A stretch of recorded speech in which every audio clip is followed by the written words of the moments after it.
This has been a reflective week.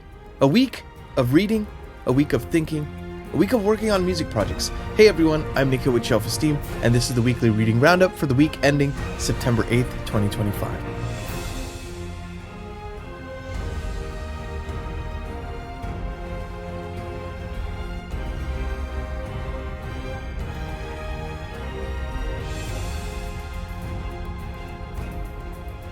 Hey everyone, welcome back to the channel. I'm Nikhil with Shelf-Esteem. I'm a composer, now also a booktuber. You can find my music in the Wheel of Time, His Dark Materials, and other book adaptations as well.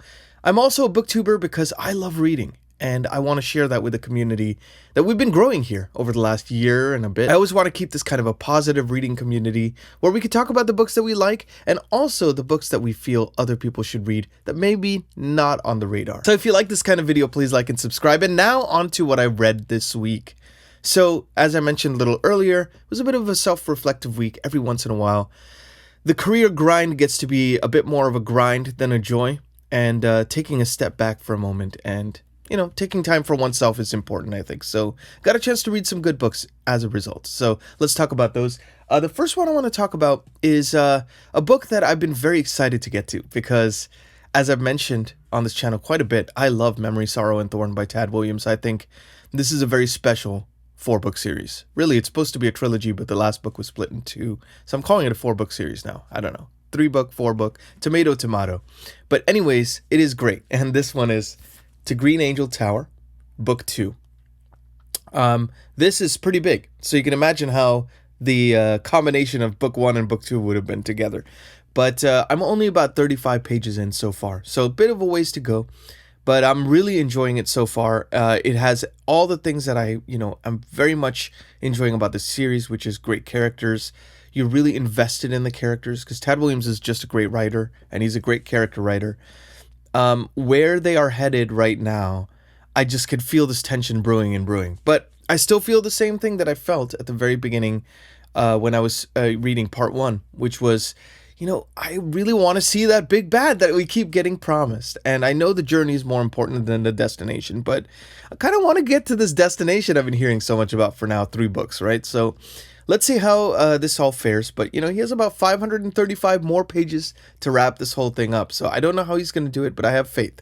I keep the faith with Tad Williams always. So this is a great one. If you haven't read it, I'm leaving the links in the description. Definitely check it out and see what you think. I would love to know if you agree or disagree if you've read it. So this was the first one. The second one, I took the cover off because I like to keep the covers a little bit more, kind of in better condition, especially for hardcovers. And this one ends up being where the naked cover is as good as the hardcover, in my opinion. And this is Katabasis by R.F. Kuang, the new Rebecca Kuang book. So I was very excited about this because, first of all, it looks amazing. It was a gift from my in-laws. So I'm like, I got to read this. Got to put it at the top of the list, of course, so we could have something to talk about. But, I was excited about this because it's, dark academia, which is not something I'm really used to reading usually. It's not my forte. But it's about 2 colleagues who have to go and rescue their professor who's gone down to hell. And as a direct result of one of those colleagues' actions. So kind of a fun, unlikely duo going to save the master kind of thing. 2 unlikely duo apprentices going to save the master, right? So really fun so far. A unique description of hell. And I like the mathematics and kind of pseudoscience that is imbued in these pages because I was an econ and math major in college. Kind of love that aspect of, diving into some theorems and things like that. But it's done in a clever way that doesn't turn off people who are not math geeks like me. So if you like this kind of, kind of combination, I highly encourage you to check it out. I checked out previously the Poppy War series, and I gotta say I wasn't too keen on it. So I had my trepidations going into this one, but I gotta say, so far I'm really enjoying it. I'm about, let's see, I actually put a bookmark on this one so I could tell. I'm about page 110 now. So got a ways to go. It's about 500 something pages, and I'm taking my time with it, just kind of picking it up as I feel like. And this is kind of a week of picking up things as I feel like doing because, when you are having a little bit more of a melancholy, self-reflective week, it's a little bit harder to commit to decisions, And so I would rather just enjoy what I'm reading and not like push through things, just keep things a little bit more low friction.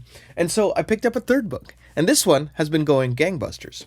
And this one is Iain M. Banks' The Algebraist. Now, The Algebraist was recommended to me by Sam from Sam Not So Wise, wonderful channel, and he is way more of a sci-fi aficionado than I am, more of a sci-fi expert, I should say. And he'd been saying, Iain M. Banks, my favorite author, you got to check him out. I said, where do I start? He said, The Algebraist. Now, this is a chonker to start with, right? And it is mind-melting, mind-blasting sci-fi, but it also has a little bit of the Expanse kind of ragtag crew vibes to it. Has a lot of way bigger time scales. You know, this is in the year 4100 AD, something like that, give or take. Humankind has gone and to the stars, you know, has a seat at the galactic table with the other alien species that are 500 million years ahead of them. And of course, there's a big bad and all that stuff. But the time scales, I think, are what's so stunning about this. I've never read sci-fi that's at this kind of a time scale. So it's like even anatomically things start to break down. Our conception of the world and of morals and ethics, everything starts to break down at that level, right? Because could you imagine 500 million years worth and like different alien species and stuff? So really great stuff. I highly recommend you check this out. I am about, let's see, 316 pages, so almost the halfway mark. So even though it was mind-melting, it was still fantastic. All right, so let's talk a little bit about what I'm going to read. So this is going to be interesting because I have 3 chonkers to read, of course, but I'm going to add a couple things to the mix. Reason being is, again, I want to keep things low friction. And I have other read-alongs I'm working on. So this is going to be a bit more of a smorgasbord of a reading week. I think like sometimes I go, I want to read this book till the bitter end. I just want to blaze through it. Sometimes I go, you know what? I'm feeling a little bit distracted this week. I kind of want to have a bunch of things going on. And I think it's fun to be able to give oneself grace and be able to read what you want to read, right? So the next book I want to talk about is a great one I'm very excited about. I haven't started yet, but it is the culmination of a trilogy that I've been talking about quite a bit on this channel. A trilogy that very few people on Booktube, if any, have read. But a bunch have started to read now as a result of my discussion and, of course, Jake from Nerd Level Rising's discussion on his channel. We did one with Janny Wirtz, who recommended this, the Heaven Tree Trilogy Omnibus. Now, this is 3 books, Heaven Tree, The Green Branch, and The Scarlet Seed. We are now reading together The Scarlet Seed. So as you could tell, this is like an 800-something page book, but that's 3 books in one. So they're not big reads. But I've said a lot about this on this channel so far. I really like the way The Green Branch ended, and I've been chomping at the bit to find out how this thing finishes off. I think Isambard as a foil is phenomenal. None of this is spoiler. I will never spoil this for you because you have to read and experience the majesty of this. But Isambard as a foil is fantastic. The protagonist characters are very cleverly written. You're seeing multiple generations of these characters now, and I'm very excited to see where they end up. It's that Guy Gabriel K. Janny Wirtz style prose, you know, beautifully written words, but then, of course, the characterizations of a John Steinbeck or somebody like that. And I gotta say, you know, this is gonna capture my heart, and I will scream about this from the rooftops. Scream. I will get a megaphone. I will go up on my roof, on my apartment building's roof, and I will scream, and I will create havoc until more people read this. So please save me from myself and pick up a copy, leaving the thing in the description there.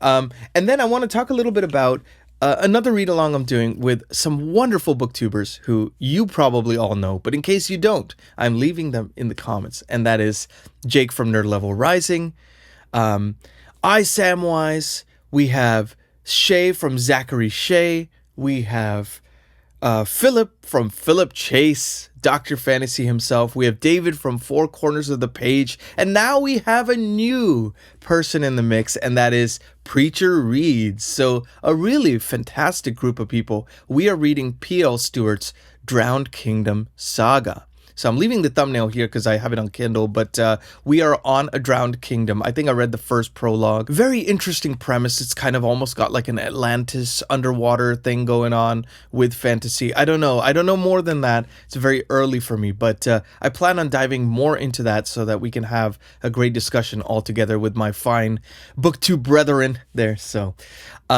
keep watch this space, and I'll let you know when there's a discussion video in the mix and things like that. But let's talk a little bit about about the channel itself. Let's talk a little bit about the channel itself. So we are at 1,353 subscribers, my friends. We are at 84 people on the Discord. Conversations are moving. People are talking in the chat, in the comments. It's great. You know, this community is everything to me.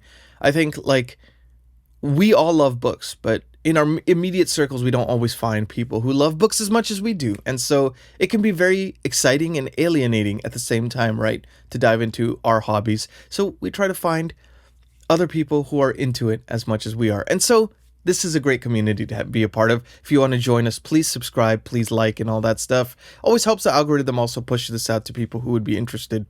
But I did do a couple videos. I wanted to do 3 this week, but unfortunately it was not to be. I was so low energy later on in the week. And I apologize to you guys because I don't want to do a video unless I'm going to give it 110%. As you could tell, when I'm in full on, right? So I don't want to be just sitting there like Eeyore, you know, from Winnie the Pooh.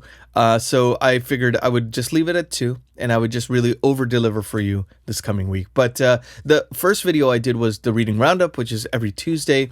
On Thursday, I did an August wrap up, which was a really fun video. It's kind of an expansion on this Reading Roundup where I talk about everything in the month, the book of the month, all that stuff. But then I also talk about a lesson that I learned about life. Because, you know, books make us reflect on our own lives.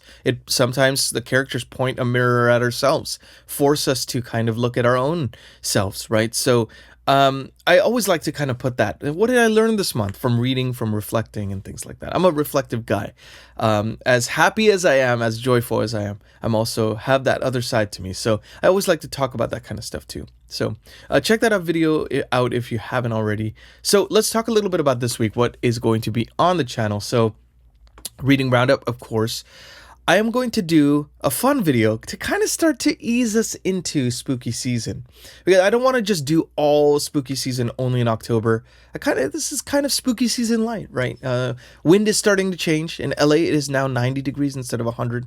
I mean, come on, you know, we're getting close to October here. So I figured I would do a top 10 list of Stephen King villains. My favorite villains in Stephen King universe.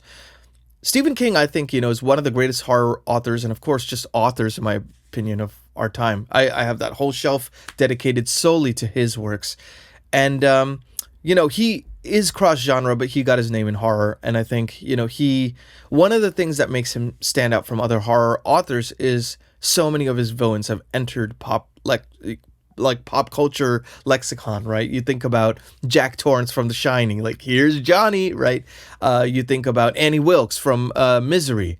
There's just so many, right? The Man in Black from The Dark Knight. So there's so many different villains. Pennywise, of course. So I want to kind of dive into each one, what makes them one of my favorites. And I gotta say, it was hard to make a top 10 list. So I could watch the space for that. I think that will be out on Saturday.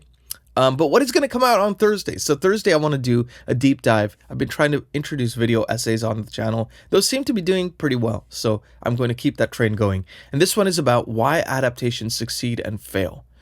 I will use concrete examples. I will use my experience working and specializing in adaptations to talk a little bit about what got us to this point. Where do we go from here? And how can we as a fan have some sort of agency to help steer the direction of where adaptations go from here? Because we can lead with our wallets. We can lead with our FaceTime, how much watch hours we give to those things. So just like to kind of throw that as a video essay out there, promote some discussion around something that I tend to really gravitate to and I feel like I have some expertise on. So watch out for that on Thursday. Let's talk a little bit about the music and life stuff to close out this segment. I did want to say, you know, I have been struggling a little bit this week to kind of maintain some sort of a schedule. It's because I've been going hard in a lot of different ways, you know, with this channel, with my music career, with my triathlon training, and something had to give. And of course, every once in a while, I need to take a step back. So, I just gave myself a little bit more grace this week, and I'm feeling a lot better, which is really nice. I've been doing negotiations for some music contracts, which always kind of saps me a little bit. You know, I hate doing it. I mean, I never like to do it, but it's a necessary evil. I finished a short film, a horror comedy short film, so I'm excited to get that out into the world, delivered the final end credits piece, just this past weekend, actually. So that was really nice. Worked a bit more on Linda's game, and that is a train that keeps moving and grooving, and we're going to be recording some live vocals on the main theme, which is very kind of like pop rock meets kind of magical girls school kind of vibe. So very different style for me, but it is fun to. That's one of the fun things about this job, I think, is you get to write in so many different styles, right? I worked on the Wheel of Time. That's completely different to magical girls school stuff. I recently worked on a first-person shooter, kind of theme. So very different again. But variety is sometimes the spice of life. What did you all read? How was your week? Let me know about yours and let's celebrate you. I would love to know if you had some particular cool things that happened that you don't mind sharing in the comment section. I think we all like reading the comment section. We like celebrating each other. I think that's what this community is all about. It's never a competition. It's about enjoying each other's company and celebrating each other's wins, right?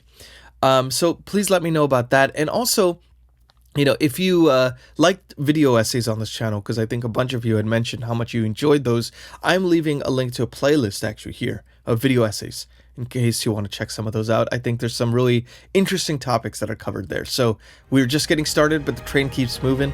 I'm Nikhil with Shelf-Esteem. Be good to yourselves, be good to each other. And as always, I will see you on the next video. Take care.